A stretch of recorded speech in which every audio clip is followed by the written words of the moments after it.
His Excellency Pradhanmantri Lee Hsien Loong, distinguished delegates, members of the media, सबसे पहले मैं प्रधानमंत्री ली का आभार प्रकट करता हूं उनके आतिथ्य और सौहार्द के लिए, भारत के साथ संबंधों को मजबूत करने के प्रति उनकी सतत चेष्टा के लिए और निजी मित्रता के लिए भी। भारत सिंगापुर के संबंध सच्चे अर्थों में सामरिक साझेदारी की कसौटी पर खरे उतरे हैं। हमारे संबंधों में कोई असहजता नहीं है, बल्कि केवल गर्मजोशी और सौहार्द और विश्वास है। आज की हमारी बातचीत में प्रधानमंत्री ली और मैंने साथ मिलकर हमारे द्विपक्षीय संबंधों में प्रगति को रिव्यू किया और भविष्य के रोडमैप के बारे में चर्चा की।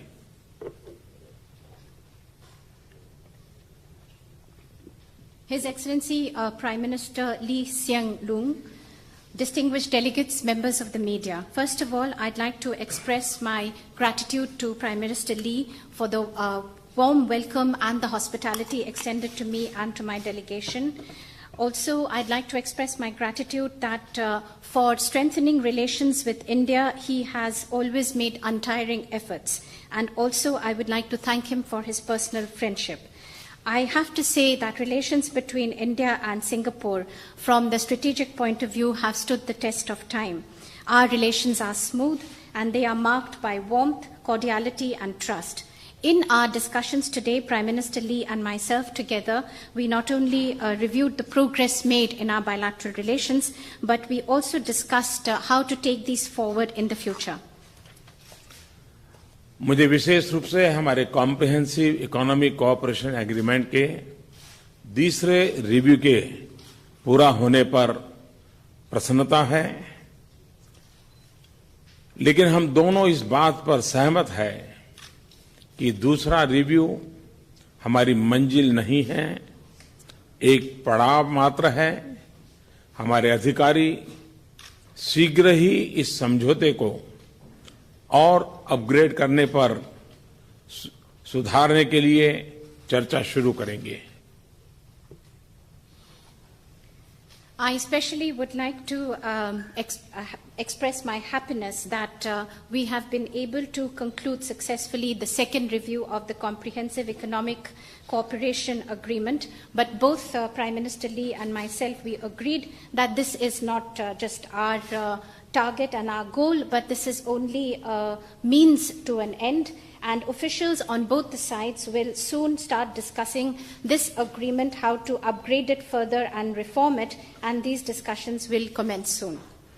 भारत के लिए सिंगापुर फॉरेन डायरेक्ट इन्वेस्टमेंट का एक महत्वपूर्ण स्रोत है और भारत से विदेशों में होने वाले निवेश के लिए हमारा शीर्ष डेस्टिनेशन है। मुझे प्रसन्नता है कि भारतीय कंपनियां सिंगापुर का उपयोग आसियान क्षेत्र एवं अन्य देशों के लिए स्प्रिंग बोर्ड के रूप में करती हैं। सिंगापुर की कंपनियों द्वारा भारत में निवेश बढ़ रहा है। भारत की उन्नति सिंगापुर के उसके महत्वपूर्ण क्षेत्रों में अतुलनीय अवसर प्रदान करती है। कल शाम सिंगापुर की महत्वपूर्ण कंपनियों के सीईओज के साथ राउंड टेबल पर मुझे भारत के प्रति उनके विश्वास को देखकर बहुत ही प्रसन्नता हुई। For India, Singapore has always been a source of foreign direct investments and also investments in foreign countries. For Indian investments abroad, it has also been a favorite destination. I'm also happy to note that Indian companies use Singapore as a springboard, not only for this country, but for the entire ASEAN region. And for Singaporean companies, as India progresses and develops, there are immense possibilities and opportunities that are coming up in important sectors. Last evening, I had a roundtable discussion with the CEOs of both the countries, and I'm very happy to note the level of trust and confidence that the Singaporean companies and CEOs have in India. Bharat और Singapore के बीच air traffic तेजी से बढ़ रहा है। दोनों पक्ष शीघ्र ही द्विपक्षीय एयर सर्विसेज एग्रीमेंट की समीक्षा शुरू करेंगे। हम दोनों ही अपनी डिजिटल पार्टनरशिप के शुरू होने से बहुत ही प्रसन्न हैं। यह असीमित संभावनाओं के साथ प्राकृतिक भागीदारी का क्षेत्र है। रुपे, भीम और यूपीआई आधारित रेमिटेंस ऐप का सिंगापुर में कल शाम अंतर्राष्ट्रीय लॉन्च डिजिटल इंडिया तथा हमारी भागीदारी की नवीनता की भावना को दर्शाता है। The air traffic between India and Singapore is increasing and growing rapidly, and soon both the sides will be reviewing the air services agreement. Also, both of us, both Prime Minister Lee and I, we were happy to launch the digital partnership between the two countries. This is not only a natural area for both the countries to cooperate, but also a very important area that brings us together. Yesterday, we saw the international launch of the RuPay debit card, the Bheem app, and the UPI-based remittance system. This also shows the novelty in partnership between the two countries. Digital India के तहत भारत में हम एक data centre policy बनाएंगे। आज मैं Nanyang technology university में अनेक समझौते होते हुए देखूंगा जो कि उच्च शिक्षा, साइंस और टेक्नोलॉजी इनोवेशन में हमारे सहयोग को और बढ़ाएंगे। As under the Digital India initiative, we are moving towards a data center policy, and later today in the Nanyang Technical University, I will witness the exchange of agreements, many agreements that have been signed in areas such as higher education, science and technology and innovation, which will further deepen and strengthen our relations. Skill development, planning, और शहरी विकास के क्षेत्रों में हमारे सहयोग में अच्छी प्रगति हुई है। हमने भारत के 115 एस्पिरेशनल डिस्ट्रिक्ट्स में पानी के लिए नई पहल की शुरुआत देखी है। आज और कल हमने जो एग्रीमेंट किए हैं वे इस सहयोग को एक नए स्तर पर ले जाएंगे। In the areas of skill development, planning, urban development, we are further increasing our cooperation, and there has been good progress that has been made.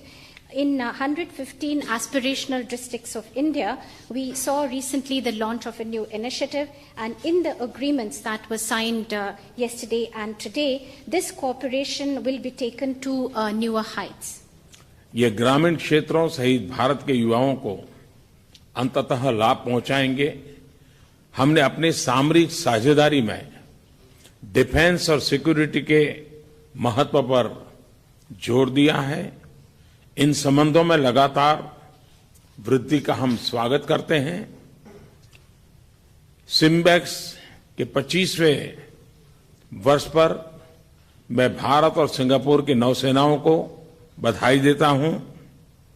शीघ्र ही हम त्रिपक्षीय नौसैनिक अभ्यास भी शुरू करेंगे। This initiative will not only benefit our rural areas but also our youth. In our strategic partnership, we have laid emphasis on defense and security, and these relations are also increasing, which we welcomed. I would like to congratulate the navies of India and Singapore for having completed 25 years of the SIMBEX exercise. Soon we will be starting tripartite exercises. बार बार होने वाले अभ्यासों तथा नौसैनिक सहयोग को ध्यान में रखते हुए नौसेनाओं के बीच लॉजिस्टिक एग्रीमेंट संपन्न होने का भी मैं स्वागत करता हूं। These exercises joint exercises that take place between our navies and the kind of cooperation, naval cooperation that exists, I also welcome this agreement on logistics that has been signed between the two navies. आने वाले समय में cyber security और अतिवादी तथा आतंकवाद से निपटना हमारे सहयोग के महत्वपूर्ण क्षेत्र होंगे। हम इन्हें अपने देशों के लिए सबसे बड़े खतरों में मानते हैं। In the coming times, areas such as cyber security and to fight together extremism and terrorism, these are emerging as very important areas, given that both our countries feel that this poses today the biggest threat. प्रधानमंत्री ली और मैंने वैश्विक और क्षेत्रीय चुनौतियों पर अपनी चिंताओं को साझा किया।